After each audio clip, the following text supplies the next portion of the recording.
Orange vous présente Yafrika, le podcast de la nouvelle scène artistique africaine. Réalisé par Dana Sayag.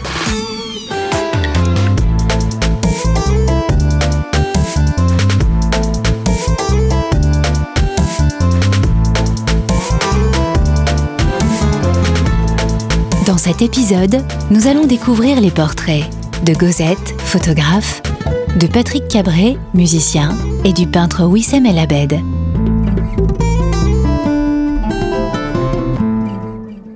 Partons en RDC à la rencontre de la photographe Gozette.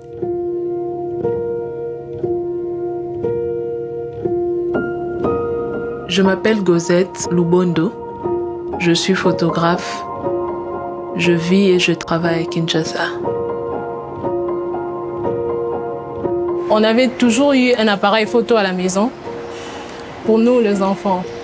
Mais comme j'étais la petite dernière, des fois on m'interdisait de toucher à l'appareil. Et moi, ça a éveillé ma curiosité. Mais en même temps, je ne savais pas que je serais photographe après. Et c'est en 2007, c'est là que je me suis vraiment rencontrée avec la photo, de manière officielle. Il y avait un anniversaire d'une tante. Et à sa soirée, elle a dit qu'il n'y aura pas de garçons, il n'y aura que de femmes. Et il a même refusé que mon père puisse faire de photos. Et on m'a demandé à la maison, tiens, est-ce que tu pourras couvrir l'événement? J'ai dit oui, je vais essayer au fait. Et je fais de photos de la soirée. On était deux, moi et ma grande sœur. Au fait, on a fait de photos comme si on était de photographes professionnels. Et après, je ne me suis plus jamais séparée de l'appareil que j'avais utilisé pour la soirée. J'ai commencé à prendre des photos à l'école, partout où je passais, j'étais avec ma caméra. Tout au début, je ne savais pas ce que je voulais. Mais au fait, ce que je photographiais, c'était plus de choses que je voyais. Par exemple, la première série que j'ai faite en 2013, j'ai photographié des wagons, de trains abandonnés. Je l'ai fait parce que ça faisait 3 mois que j'ai passé pour aller à mon stage. Je traversais ma route, il y avait de trains et tout. Donc, en fait, je voulais juste traduire ce que je voyais, ce que je vivais et le mettre dans l'image.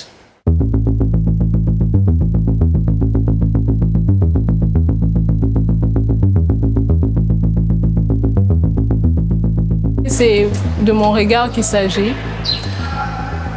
Quand je regarde plus ma société, c'est comme si les gens sont en train de lutter pour que le temps ne s'arrête pas. Et c'est un peu tout ça qui me pousse à aller travailler dans ces endroits. Et en même temps, il y a tout cet environnement qui m'intéresse. Des traces du passé, ça ramène à réfléchir sur le passage du temps, sur même la fragilité de l'existence, parce qu'aujourd'hui on existe, mais demain on ne sera plus là. En même temps, on se rappelle de ce qui est passé et en même temps, on construit la vie. Je voulais faire poser des gens.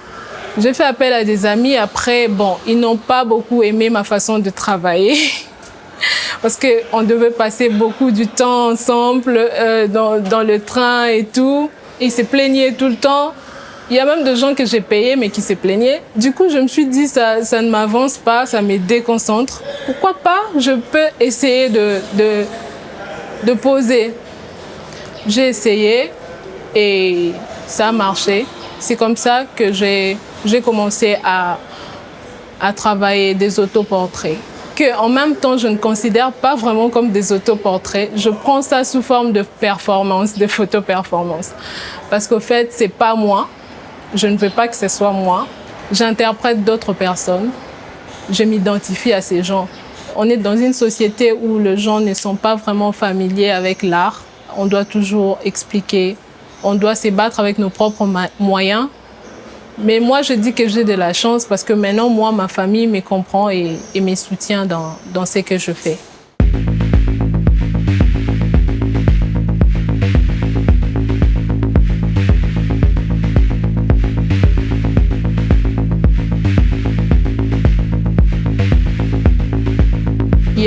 Il y a toujours des gens qui te posent la question « Ah, mais tu n'es qu'un photographe !» Ah, je me dis, ça veut dire quoi? Tu n'es qu'un photographe. C'est aussi l'une des raisons pour laquelle j'avais arrêté de faire de photos, des reportages. J'étais confrontée avec d'autres photographes qui pensent que la photo, c'est uniquement pour les hommes. Et quand ils te voient dans un endroit, ils te disent « Ah non, pourquoi tu n'es pas resté à la maison ?» Mais on est en 2019. Dans mes photos, vous ne saurez pas dire si c'est une femme qui a fait ces photos ou c'est un homme. Je veux que ça soit vraiment neutre. C'est ça. Parce que moi, je ne trouve pas la différence. Au fait, j'ai vraiment envie de faire une série avec ma mère. Oui. Parce qu'on a tendance à parler de nos proches quand ils ne sont plus là et tout. Mais moi, j'ai vraiment envie de ça.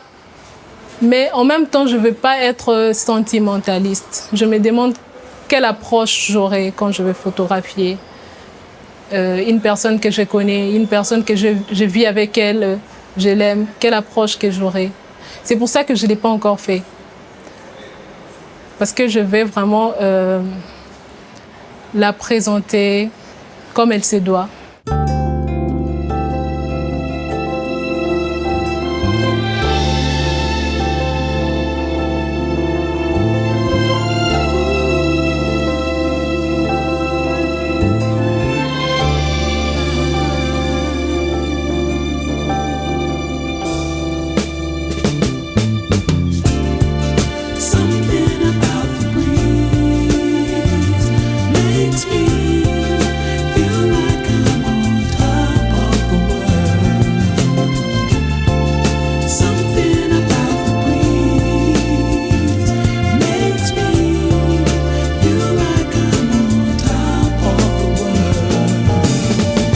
Même si moi, je ne sors pas tout le temps avec ma caméra pour photographier, mais il y a beaucoup de choses qui me fascinent ici. La vie, les personnes, en elle-même, Kinshasa est une belle histoire pour photographier.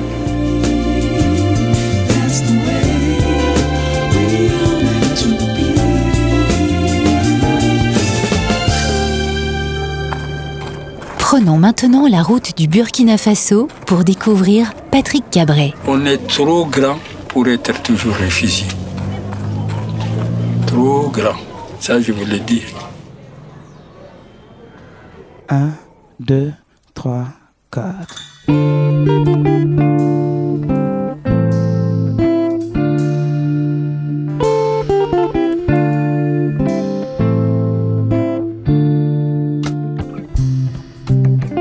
Je m'appelle Patrick Cabré, je suis artiste musicien et je suis fondateur d'un centre qu'on appelle Atelier Silmandé qui est pour le développement personnel des enfants. Je pense que j'ai toujours été presque dedans parce que je faisais de la sculpture et ensuite j'étais passionné de voir, d'écouter beaucoup de musique et je me suis senti bien dedans et j'ai commencé à jouer comme ça. Et de l'improbable est né en fait un artiste. je croyais que c'est moi qui avais choisi de le faire jusqu'au jour où tu découvres qu'en fait c'est peut-être elle qui t'a choisi.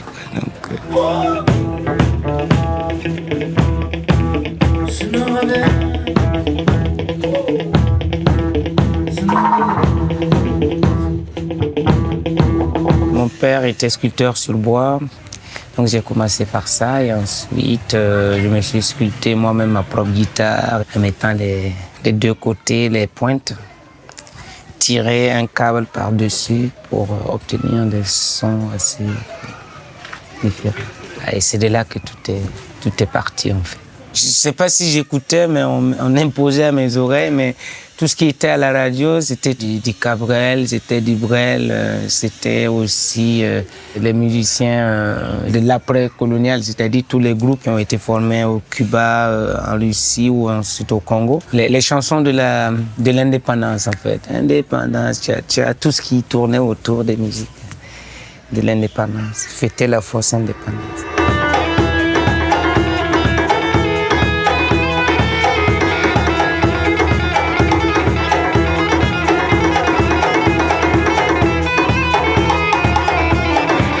Les 6 dernières années, j'ai plutôt adoré le rock qui venait de chez moi, qui est le rock touareg, quoi. C'est-à-dire c'est cette sonorité touareg que l'on peut retrouver chez nous. Donc je me suis plus identifié dans ça, donc j'ai essayé de trouver un point commun.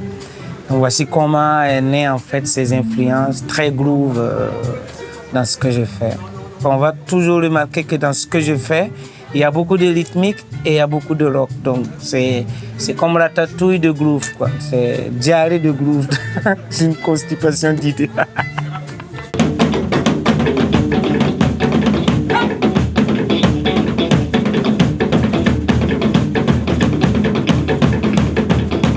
C'est très rythmique. Pour moi, chaque rythme peut amener à penser à quelque chose. Et je suis assez dans ma philosophie très activiste en fait, à dire ce qui va pas, dire ce qui va aussi. Et c'est vraiment dans un contexte où je regarde dans la société, je regarde les gens avec qui je partage des bières et de ce que j'entends là peuvent naître des choses comme ça, quoi.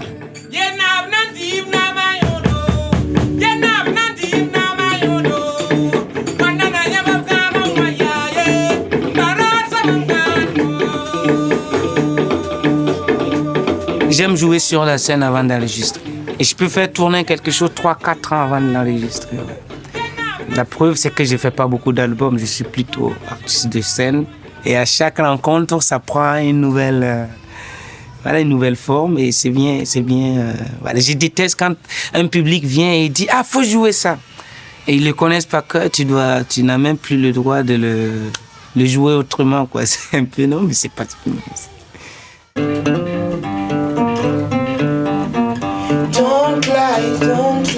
Don't lie, my baby. Somebody can name, but me I can't remember. So I went away, but we'll come back one day. See my own man.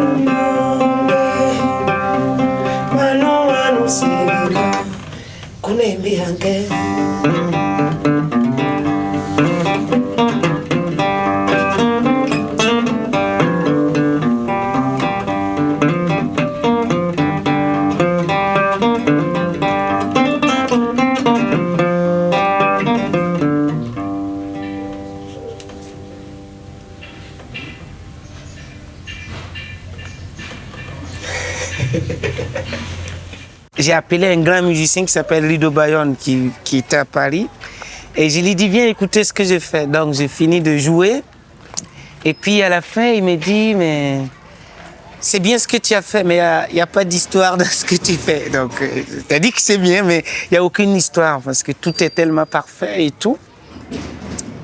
Et je pense 11 ans après je l'ai rencontré, j'ai dit non, j'ai compris ce que vous avez voulu dire.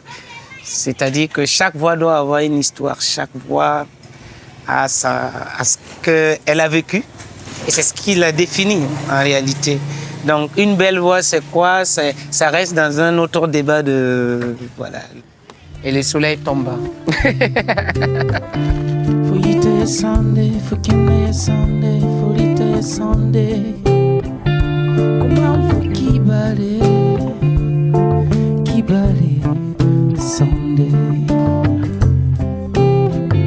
Folita we Sunday, putunda we Sunday, pukenda ye Sunday.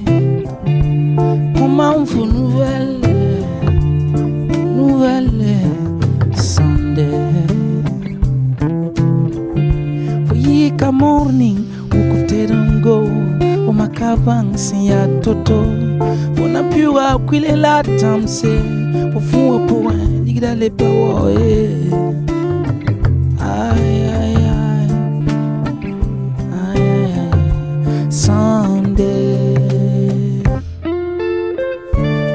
Esclave qui n'est pas capable d'assurer sa révolte ne mérite pas que l'on s'apitoie sur son sort. Cet esclave...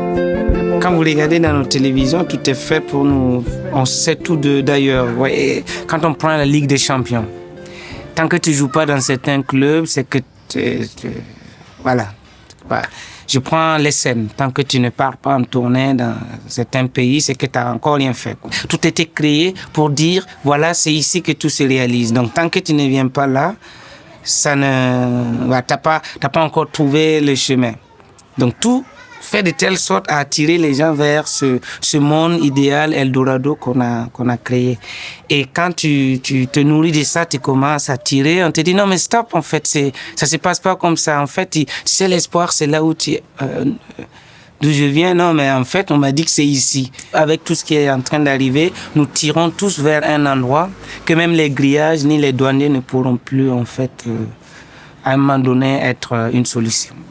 Quand on essaie de déstabiliser des gens en leur définissant, en donnant couleur à leur pays, après, il ne faut pas s'étonner qu'on veuille quitter cet endroit.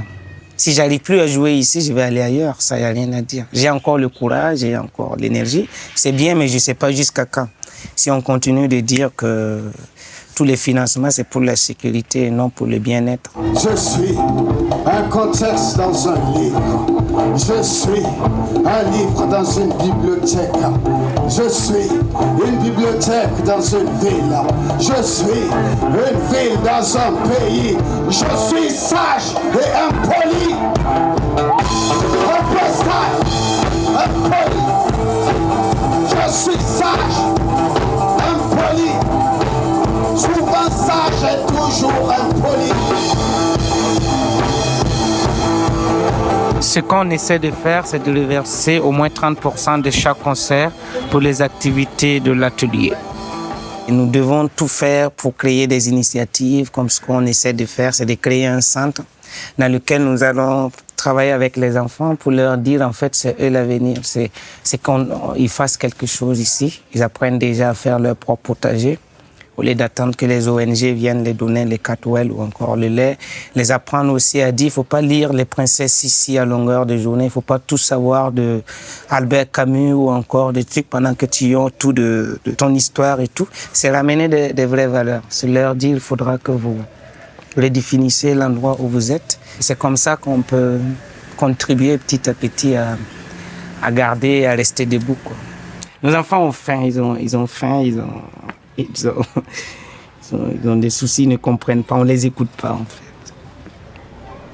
Nous intervenons de deux manières. Il y a les projets internes où nous avons les enfants avec qui nous travaillons et nous agissons dans les camps de réfugiés. Nous avons dans 2 camps de réfugiés qui s'appellent Mentao et Goudobo. Et là, c'est vraiment pas moins de 11 000 enfants. Donc c'est la formation des formateurs pour pouvoir qu'ils puissent faire des activités dans les camps. On s'est rendu compte qu'en fait, quand on partait faire les ateliers, les premiers problèmes que les familles disaient, ou bien avec les enfants, c'était qu'ils avaient faim, quoi. Et ils nous ont dit, oui, on veut cultiver, mais on n'a pas d'eau. Donc, si vous pouvez nous aider avec des fourrages. Donc, c'est comme ça est née, en fait, cette idée. Et depuis lors, j'ai commencé à acheter des bouts de terrain d'1 hectare, 2 hectares. Donc, on en a maintenant autour de 9. Et dans lequel on essaie d'installer des fourrages et de développer, en fait, avec le groupement de femmes pour développer le système de potager et de la culture de bio. Et aussi permettre aux enfants d'apprendre ces valeurs-là qui sont en train de disparaître.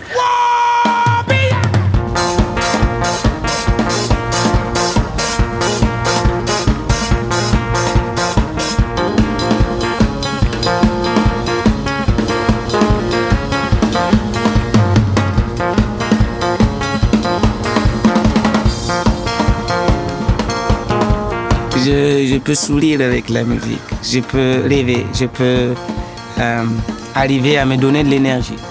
Parce que je pense que ça règle tous les problèmes. Quand tu te dis, oui, t'es dans la merde et puis tu souris, et puis voilà. C'est garder le sourire.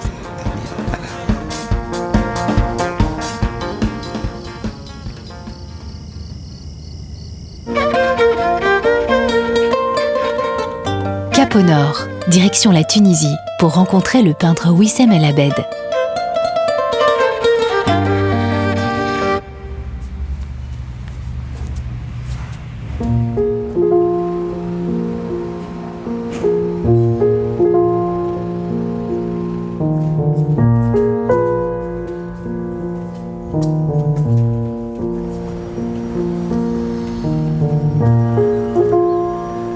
Wissem El Abed. Je suis artiste, plasticien. Actuellement, je suis enseignant à l'Institut supérieur des beaux-arts de Sousse.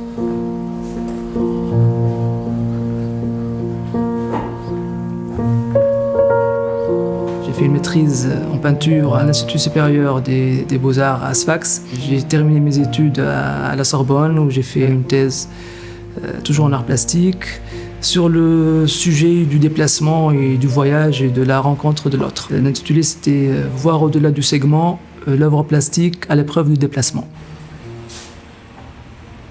Moi, je pense que tous les hommes, nous sommes tous des immigrés, nous sommes tous des immigrés, nous sommes tous en train de se déplacer, même si quelques-uns parmi nous, les êtres humains, risquent de passer toute leur vie sur un segment. Les années que j'ai passées donc l'école primaire, le lycée et la fac, c'était presque sur une même route. Donc à chaque fois, le segment agrandissait entre la maison de mes parents. Après, quand j'étais inscrit à la Sorbonne, c'était le voyage vers l'Europe, c'était le grand déplacement pour moi. Et c'est là en fait que j'ai commencé à réfléchir à ma situation en tant que quelqu'un qui est en déplacement. Et c'est ce qui a quelque part orienté ma démarche artistique et mes orientations conceptuelles au niveau des thèmes que je traite. Ma façon de dessiner n'a rien à voir avec le dessin académique, n'a rien à voir avec les normes. Je présente des personnages qui sont disproportionnés, dans lesquels j'essaie de cerner une certaine expression. Je les mets dans des situations un peu délicates, avec un peu d'humour noir. Je les fais souffrir quelque part. Toujours en rapport avec cette question de mouvement, cette question de déplacement, ce rapport aussi à l'autre, ce rapport qui peut être conflictuel, qui peut être amoureux, qui peut être amical. En fait, je fais ces dessins un peu dans ce que j'appelle un peu l'indiscrètement humain. Je veux qu'il parle de l'humain, je veux qu'il parle du vécu humain, de l'existence, de tout ce qui peut toucher l'homme dans ses rapports et dans ses mouvements. Ici, les liens un rapport à la surface, un rapport à la ligne en fait. Quand l'avancement ou le déplacement présente des risques et que le personnage aussi prend des risques dans ses déplacements, cette entreprise de prendre la route ou de se déplacer a toujours ses difficultés.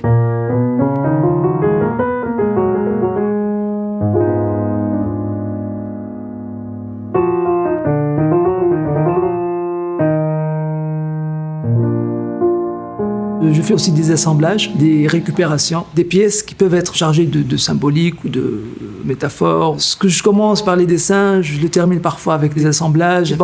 Par rapport à la question de cartographie, par rapport à la question de territoire. Là, par exemple, en rapport à la cartographie du monde, quand on la voit, on ne comprend rien. Donc on dit que c'est une œuvre circulaire avec de la patine dessus. Après, j'ai installé une loupe, c'est plus pour inverser. Quand on voit à travers la loupe, on découvre qu'il s'agit du bassin méditerranéen. Et donc, il suffit parfois d'inverser le sens pour perdre un peu le rapport aux choses. Cet objet qui est en même temps le témoin du coureur, mais en même temps qui peut être une matraque, voilà. Donc matraque ou témoin du coureur. Donc justement, comment on essaie, en abordant l'autre, justement, on s'adresse à lui pour lui passer un savoir, ou alors on s'adresse à lui pour le tabasser. En fait, il y a beaucoup d'humour dans ce que je fais. C'est un moyen qui permet d'aborder l'autre, pas pour ne pas le brusquer, mais le brusquer en même temps, le distraire un peu pour qu'il accepte cette nouvelle version des choses. Et après, une fois l'effet de l'humour passé, peut-être qu'il va adhérer peut-être à cette façon de voir, ou peut-être qu'il va revenir à ses positions et là, ça ne marchera pas.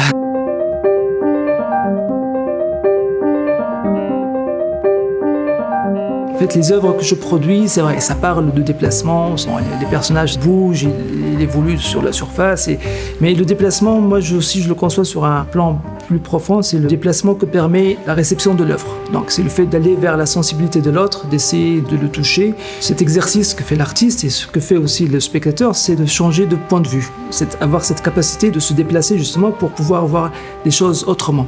Moi je pense que l'art a cette capacité de permettre de donner la possibilité de voir les choses autrement et d'inviter.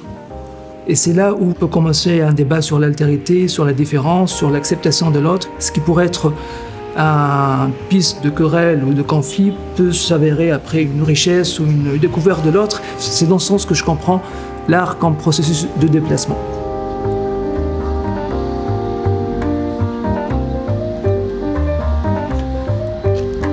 Je pense que j'ai une certaine, c'est pas l'avantage, mais une forme de comme une éponge, disons. Bon, j'absorbe tout ce qui m'entoure et ça m'intéresse. Bon, après une inondation, bon, on a perdu beaucoup de livres, beaucoup de choses, bon, mais on a quand même, bon, on a gagné des formes imprévues, un peu comme ça. Et aussi, bon, c'est un des objets que je garde. Ça me rappelle un peu il y a un côté imprévu aussi dans la vie, hein, qui peut changer un peu le cours des choses. Alors, tout le monde descend. Je viens t'ouvrir. Hein.